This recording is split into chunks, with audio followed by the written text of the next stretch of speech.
So this is what you're looking at. This would be the 2D geometry for the Egyptian symbol of Sirius, and it's going to be the same thing that we see right here. The Star of David, but what should be well known now as the tetrahedron. Now I'm showing it to you on a planetary scale, but I've already shown it to you on a micro scale, that it's basically contained within every created thing, and the Father has given you and me dominion of it. We've been given dominion over the earth. So as we were talking about this in relationships to terrestrial physics, and then the very same terrestrial spirits that have been bound by this physics, this is the seal. That's what it's all about. So the ancient Egyptians were well aware of it.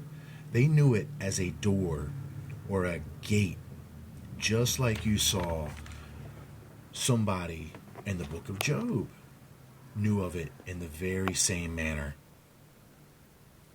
That there's been these bars, there's these doors, there's this boundary that is set against these beings here. It's incredible. Now look, just since we're looking at it right here, look at line 33. Now you know that's the year that Jesus Christ, as it's recorded, lost his life in the physical on the cross. 33, very important, highest degree of Freemasonry, the highest openly known about degree of Freemasonry. And then we've got this curious 33 levels of the human spinal column, which is going to be the very same path of the Kundalini rising serpent, which once you're possessed by the serpent, he has dominion over your body. And then look, verse 3 is all about dominion. Knowest thou the ordinances of heaven? Canst thou set the dominion thereof in earth? It's all about dominion. But it's going to be on multi-levels of dominion, from dominion over an individual body by the manipulation of this science here, and then dominion over the world itself.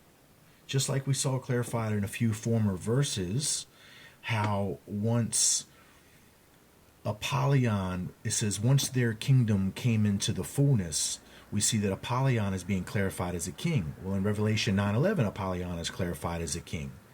But if I'm telling you that Apollyon is the fallen prince, well, he doesn't become a king until he's gotten this dominion. Until he enters into the physical world, that's when Apollyon goes from a fallen prince and becomes a king. And then verse 33 is being symbolized at multiple levels, that's when they overcome Jesus Christ. But they're only beginning to recognize how they've overcome Jesus Christ in the physical. They've failed to understand his spiritual dominion and power also. So at line 33, as they think that they have mastered now themselves as gods by rising the chakra along the 33 portions of the spinal column, they think that they're in dominion and control. No, that's limited dominion and control once again. Once again, you are only in control of the physical facets of spiritual understanding, not the fullness of the understanding of the spirit, but just the limited understanding of the spirit that you can get in the material realm. So line 33 is telling you all kinds of things on multiple levels if you're able to grasp the implications. I want you to see that it's all related in the fullness to them getting dominion, whether it be over a body or over the world itself. And it's going to tie back up to the number 33 with the spinal column rising the chakra, and 33 when they believe that they defeated Jesus Christ, and then they use that symbolism as a way that they think they're going to defeat us with these 33 degrees of Freemasonry, which is all connected to the great work of which how they're going to loose this seal and get their dominion anyway. See how it's all connected? Wow. Incredible.